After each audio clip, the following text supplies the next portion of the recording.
reading interviews, you've always been very candid about sort of your reaction to some of the end products of scripts that you had written, where you were sort of less than pleased with the result. You know, with Buffy, for instance, and specifically with Alien Resurrection.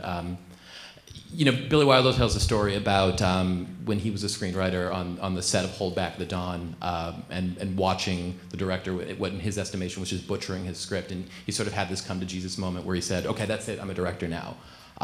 Did you have that during those projects? I mean, was there a point where you said, "I can't do this anymore. I have to direct myself"? Yeah, I mean, I always wanted to. There are some writers who only are script protectors, who only go into directing because they're sick of seeing it wrong.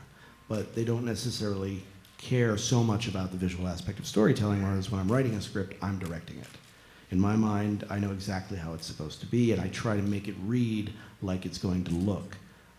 It's very much a combination of, you know, words and pictures from the start.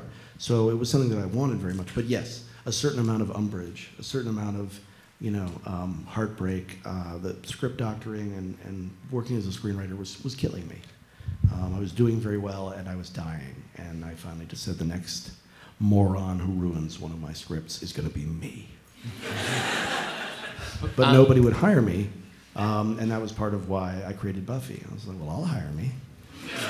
But was that something that you wanted to do? Was there a desire to go to TV, or did the WB approached you about that show? I mean, was Buffy something that you were always wanting to bring back, and then? No. You know, I'd let go because you know, we went to the premiere and sort of sat there, and afterwards my wife said, well, you know, maybe in 3 or 4 years they'll let you make it your way. I said, you know nothing about Hollywood.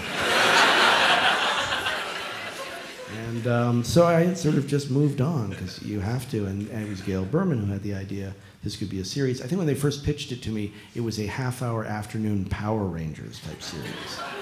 That was the first pitch. And I sort of went, yeah, but what if? And, you know, by the time I pitched it to the agent to whom I said, just told you I don't listen, he was the one who said, well, that's an hour drama. That's not a half-hour show. And so it, you know, and he was like, are you sure you want to do this? I'm like, I'm already writing it. And he's like, okay, I know that. He knows what that means. It's like, when I can't stop it, he can't stop it.